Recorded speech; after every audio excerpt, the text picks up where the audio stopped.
नमस्कार आप सभी, मेरा नाम है अशोक बिरादर एडवोकेट और मैं आप सभी के लिए लीगल एडवाइस पर वीडियोस अपलोड करता हूं, जो कि आप सब लोग उसको लाइक करते हैं, पसंद करते हैं, शेयर करते हैं, सब्सक्राइब भी करते हैं। और अब तक अगर आपने इस चैनल को सब्सक्राइब नहीं किया तुरंत करिएगा, ताकि दूसरे लोगों तक भी इस जानकारी को शेयर कर सकें। कल ही मैंने एक वीडियो बनाया था जिसमें मैंने बताया था कि अगर पति कोर्ट में ये बात बोल देता है तो 100% उसको सजा होगी। उस पर कुछ लोगों के कमेंट भी आए। कुछ लोगों ने मुझे बोला कि सर वकील के बारे में कुछ बताइए, वकील भी तो कुछ कहते हैं। तो मैंने कहा वाकई कहते हैं।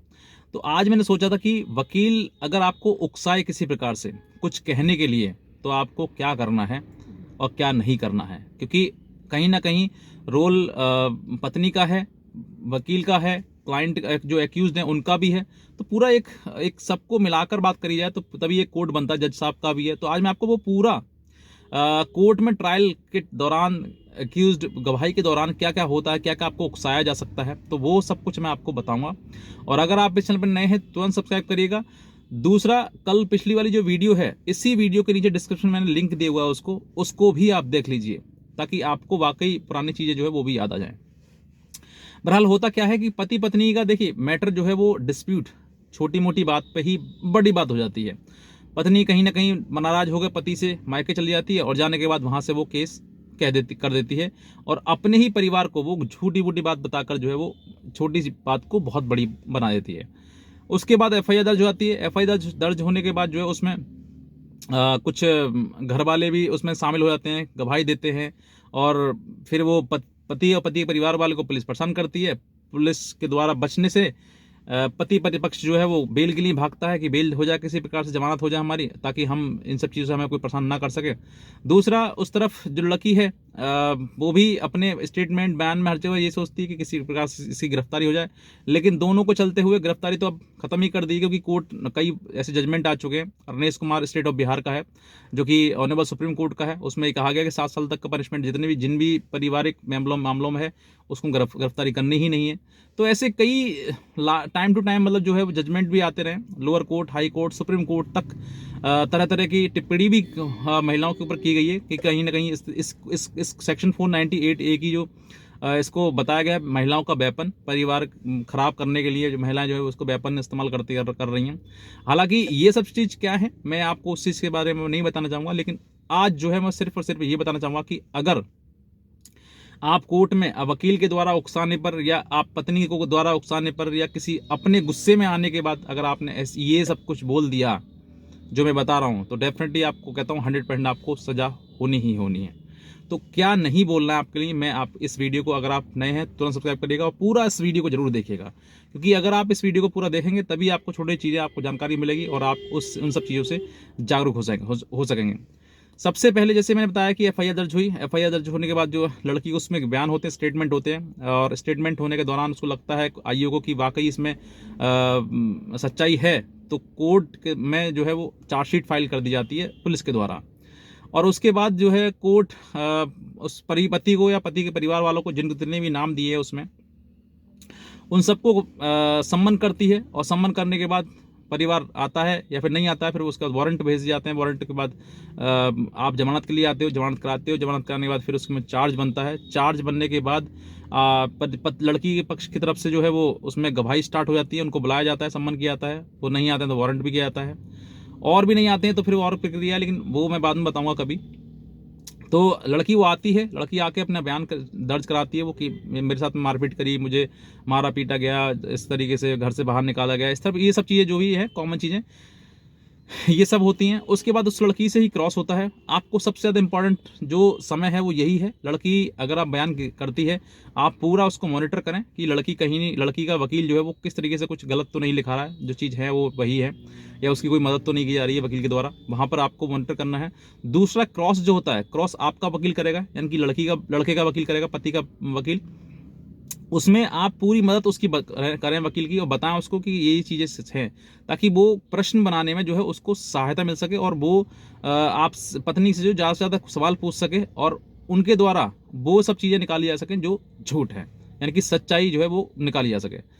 तो ये आपको देखना है कि लड़की जैसे ही बयान करती है उसका जो क्रॉस होता है तुरंत क्रॉस होगा, उसमें क्रॉस होने के बाद जो है लड़की से जो भी सवाल पूछे जा रहा है उन सब चीज़ों पे ध्यान दें, और जो आपसे कहा जा रहा है वही लिखा जा रहा है, वो सब कुछ आपको देखना है।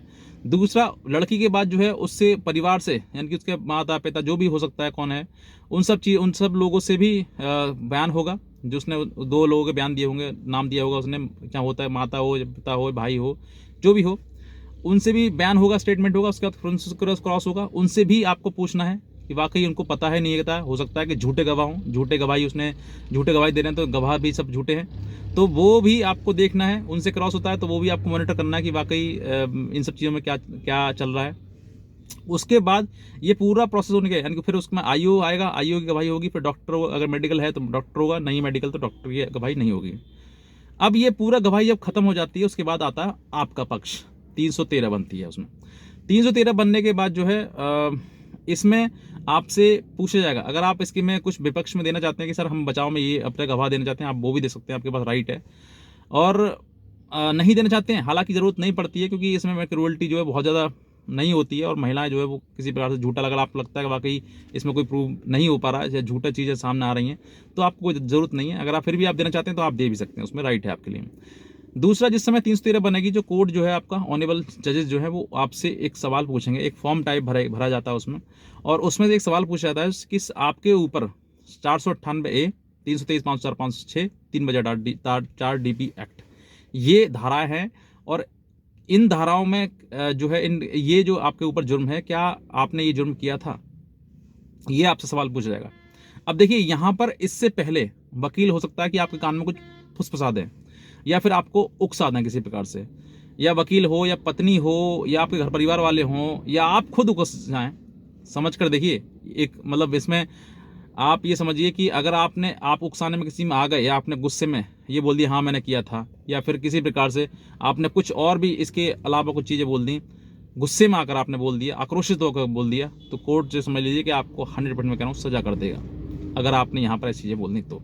फिर नहीं देखा कि आपके आक्रोशित थे, आप गुस्से में थे, आपको उकसाया गया था, ऐसा कुछ नहीं देखा। ऐसी ही कई मूवीज़ बनी हुई हैं, आप देख लेना। एक पिंक मूवी है जिसमें उकसाने पर जो है लड़का वो जो बोल देता है, और बाद में जो है वो फंस जाता है। तो ये चीज़ें हैं, ये वीडियोज मूवी जो बनती है वो भी कुछ ना कुछ उनमें भी जान होती है, उनमें भी कुछ सच्चाई होती है, तो आप उनको भी देखें कि ऐसी चीज़ें जो है मुझे नहीं बोलनी है। तो आप ऐसे उकसाने पर, अब मैंने बात बताई आपको यहाँ से पहले भी अगर आपसे कोई भी किसी प्रकार कोई बातें पूछी जाती है तो आप किसी के उकसाने में ना आए। अगर आप आते हैं और आपने गलती में बोल दिया है तो आपको बहुत भारी पड़ जाएगी गलती।